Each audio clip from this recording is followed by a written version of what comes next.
નમસ્કાર દર્શક મિત્રો, હું Yogesh Patel live world news ચેનલમાં આપનું સ્વાગત કરું છું. નિહાળી આજના સમાચાર. અંકલેશ્વરમાં આવેલ રંગોલી માર્કેટ અને નોબલ માર્કેટના ભંગારીયાઓ પાસે જીપીસીબીના જરૂરી લાયસન્સ છે કે નહીં તે પણ એક તપાસનો વિષય બન્યો છે.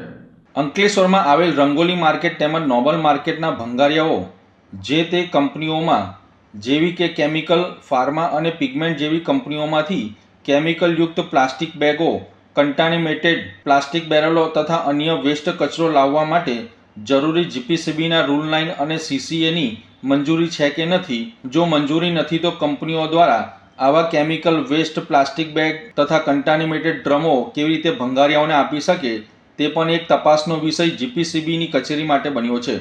જો જીપીસીબી દ્વારા રંગોલી માર્કેટ અને નોબલ માર્કેટમાં આવેલ ભંગારીયાઓના ગોડાઉન પર તપાસ કરે તો એક નહીં પરંતુ અનેકો ભંગારીયાઓ જીપીસીબીના લાયસન્સ વગર આ ગોરખ ધંધો ચલાવી રહ્યા છે તે સામે આવી શકે છે.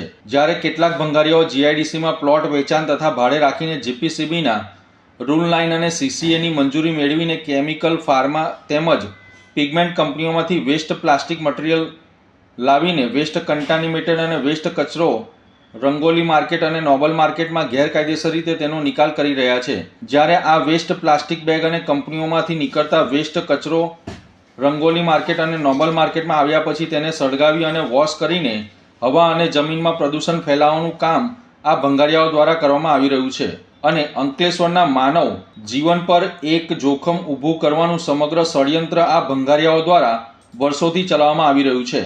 જીપીસીબી દ્વારા સઘન તપાસ હાથ ધરીને તમામ ભંગારીયાઓ વિરુદ્ધ કાયદેસરની અને દંડનીય કાર્યવાહી કરે તે જરૂરી બન્યું છે.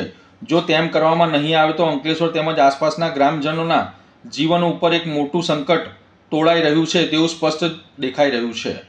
ભરૂચમાં વેસ્ટ ટુ બેસ્ટની સંકલ્પના સાથે ભરૂચ મામલતદાર કચેરી ખાતે પ્રોજેક્ટ કંચન અંતર્ગત ઘરેલું ભીના કચરામાંથી જૈવિક ખાતર બનાવવા અંગેની કાર્યશાળાનું આયોજન કરવામાં આવ્યું હતું. પર્યાવરણ સંરક્ષણ અને વેસ્ટ ટુ બેસ્ટની સંકલ્પના સાથે સાકાર કરવાના હેતુ સાથે ભરૂચ મામલતદાર કચેરી દ્વારા પ્રોજેક્ટ કંચન અંતર્ગત ઘરેલું ભીના કચરામાંથી જૈવિક ખાતર બનાવવાની પ્રક્રિયા અંગે વિશેષ કાર્યશાળાનું આયોજન કરવામાં આવ્યું હતું. ભરૂચ મામલતદારના માર્ગદર્શન હેઠળ યોજાયેલી આ કાર્યશાળામાં નાગરિકોએ રસોડાના ભીના કચરામાંથી સરળ રીતે કમ્પોસ્ટ ખાતર કેવી રીતે બનાવી શકાય તે વિશે વિસ્તૃત માહિતી આપીને તેનું નિર્દેશન આપવામાં આવ્યું હતું. આ પ્રસંગે મામલતદાર શ્રી માધવી મિસ્ત્રીએ જણાવ્યું હતું કે જો દરેક નાગરિક પોતાના ઘરમાં રહેલ કચરાનું યોગ્ય સંચાલન શરૂ કરે તો શહેર તથા ગામડાની સ્વચ્છતા અને પર્યાવરણ સંરક્ષણના નોંધપાત્ર સુધારો શક્ય બને. કંચન પ્રોજેક્ટનો મુખ્ય ઉપદેશ કચરાને સંપત્તિમાં પરિવર્તિત કરી પર્યાવરણનું સંરક્ષણ કરવાનો છે. કાર્યશાળા દરમિયાન પ્રોજેક્ટ કંચનને વધુ વેગ આપવા માટે 100થી વધુ નાગરિકોને કમ્પોસ્ટ બિન તથા કમ્પોસ્ટ કીટનું વિનામૂલ્યે વિતરણ કરવામાં આવ્યું હતું. આ કાર્યક્રમમાં ઇનરવ્હીલના member, Inner Wheel club of Bharuch, moms of Bharuch સહિતની સામાજિક સંસ્થાઓના પ્રતિનિધિઓ, વિવિધ વિભાગોના અધિકારીઓ, સામાજિક કાર્યકરો તેમજ મોટી સંખ્યામાં ભરૂચના જાગૃત નાગરિકો ઉપસ્થિત રહ્યા હતા. કંગારું ભગાવવું હોય ને તો એક નાનકડો દીવો જ કાફી છે. એટલે સાહેબે આવું એક સ્વચ્છતાનો દીપ પ્રગટાવ્યો કે ઘર ચોખ્ખું રાખીએ, આપણે આપણી ઓફિસ ચોખ્ખી રાખીએ અને ધીરે ધીરે આખું શહેર ચોખ્ખું થાય. તો એની પહેલમાં લગભગ ઘણી સંસ્થાઓ જોડાઈ અમારી સાથે, લોકોએ સાથ આપ્યો અને એક મુહિમ બનતી ગઈ. અત્યારે આ બધા કલેક્ટર ઓફિસ તરફ આવ્યા ત્યારે તમને રસ્તામાં ચોખ્ખો રસ્તો, પછી પેઇન્ટ કરેલા ઝાડ, સરસ લેમ્પ પોસ્ટ, આ બધું દેખાયું. આ 6 મહિના પહેલા નહોતું અને આ બધું કલેક્ટર સાહેબના સતત માર્ગદર્શન અને સ્વચ્છતાનું જે વિઝન છે ને એમના કારણે આ બન્યું. યુનિયન બજેટ 2026 ને લઈને રાજ્યના જળ સંપત્તિ મંત્રી ઈશ્વરસિંહ પટેલે પ્રતિક્રિયા આપી હતી. યુનિયન બજેટને લઈને રાજ્યના જળ સંપત્તિ મંત્રી ઈશ્વરસિંહ પટેલે પોતાની પ્રતિક્રિયા વ્યક્ત કરી હતી. તેમણે કહ્યું હતું કે આ બજેટ વડાપ્રધાન નરેન્દ્ર મોદીના નવા ભારતના સપનાને સાકાર કરનારું છે અને દેશના સર્વાંગી વિકાસને નવી દિશા આપનારું સાબિત થશે. યુનિયન બજેટ પર પ્રતિક્રિયા આપતા રાજ્યના જળ સંપત્તિ મંત્રી ઈશ્વર પટેલે જણાવ્યું હતું કે આ બજેટમાં નવા ભારતના વિઝનને આગળ વધારવાનું છે. બજેટમાં યુવાઓ, ખેડૂત, મધ્યમ વર્ગ અને ગરીબ કલ્યાણ પર વિશેષ ધ્યાન કેન્દ્રિત કરવામાં આવ્યું છે. તેમણે ઉમેર્યું હતું કે ઇન્ફ્રાસ્ટ્રક્ચર, જળ સંસાધન વિકાસ, ખેતી અને ઉદ્યોગો ક્ષેત્રે કરાયેલી જોગવાઈઓની રાજ્ય સહિત સમગ્ર દેશમાં વિકાસોની નવી ગતિ મળશે તેમ જણાવ્યું હતું. ખાસ કરીને યુવાઓ માટે રોજગારી તથા અવસરો ઊભા થશે અને આત્મનિર્ભર ભારતના લક્ષ્યને વધુ મજબૂતીથી બનાવવામાં મદદ મળશે. મંત્રીએ જણાવ્યું હતું કે આ બજેટ સર્વાંગી વિકાસને ધ્યાનમાં રાખીને તૈયાર કરવામાં આવ્યું છે અને દેશની આર્થિક પ્રગતિ માટે માર્ગદર્શક સાબિત થશે તેમ જણાવ્યું હતું. દેશના યશસ્વી વડાપ્રધાન શ્રી નરેન્દ્રભાઈ મોદીજીના નેતૃત્વમાં આજે સતત 12મી વખતનું બજેટ રજૂ થઈ રહ્યું છે ત્યારે આપના બજેટને આજના બજેટને ખૂબ આવકારું છું. આજનું બજેટ આત્મનિર્ભર ભારત અને વિકસિત ભારતના સપનાને સાકાર કરતું બજેટ છે. વિશ્વમાં માત્ર ભારત જ જ્યારે 7% આર્થિક વિકાસ દર મેળવી રહ્યો છે ત્યારે એ જ નરેન્દ્રભાઈ મોદીજીના સક્ષમ અને સમર્થ નેતૃત્વનું ઉદાહરણ પૂરું પાડે છે. આજના બજેટમાં યુવાઓ, મહિલાઓ, કિસાનો, શ્રમિકો, મધ્યમ વર્ગ, નોકરિયાતો માટે આશીર્વાદ સમાન છે. સૌને રાહત આપનારું બજેટ છે.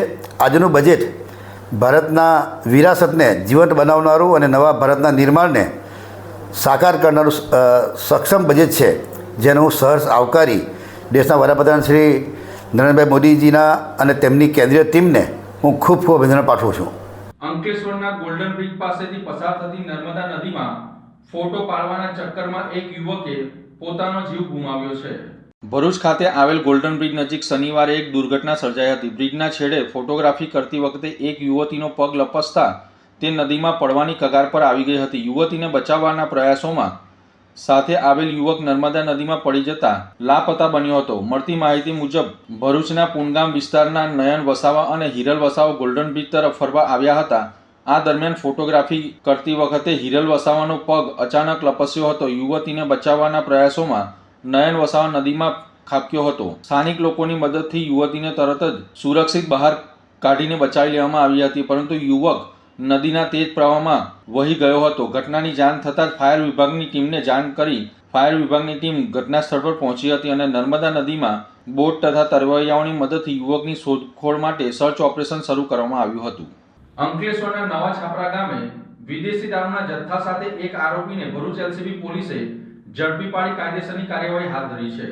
અંકલેશ્વર શહેર બી ડિવિઝન પોલીસ સ્ટેશન હેઠળ એલસીબીની ટીમે નવા છાપરા ગામના પટેલ ફળિયામાં વિદેશી દારૂના ગેરકાયદેસર વેપાર સામે મોટી કાર્યવાહી કરી છે. રેડ દરમિયાન અંદાજે ₹2.99 લાખથી વધુના પ્રોહિબિશનના મુદ્દામાલ સાથે એક આરોપીને ઝડપી પાડવામાં આવ્યો છે, જ્યારે 2 આરોપીઓને ફરાર જાહેર કરવામાં આવ્યા છે. પોલીસ મળેલી બાતમીના આધારે પટેલ ફળિયામાં રહેતા વિઘ્નેશ રાજુ વસાવાના મકાનમાં તપાસ કરતા ભારતીય બનાવટની વિદેશી દારૂની મોટી માત્રામાં જથ્થો મળી આવ્યો હતો. તપાસમાં ₹1.8 લાખની કિંમતની 750 mlની બોટલો તેમજ ₹1,83,875ની કિંમતની 180 mlની બોટલો અને 7,600ની કિંમતના બિયરના ટીન મળી આવી કુલ 666 નંગ બોટલ અને ટીન જપ્ત કરવામાં આવ્યા હતા. ઉપરાંત બોટલ અને અન્ય સામગ્રી મળી કુલ મુદ્દામાલની કિંમત ₹2.99 લાખ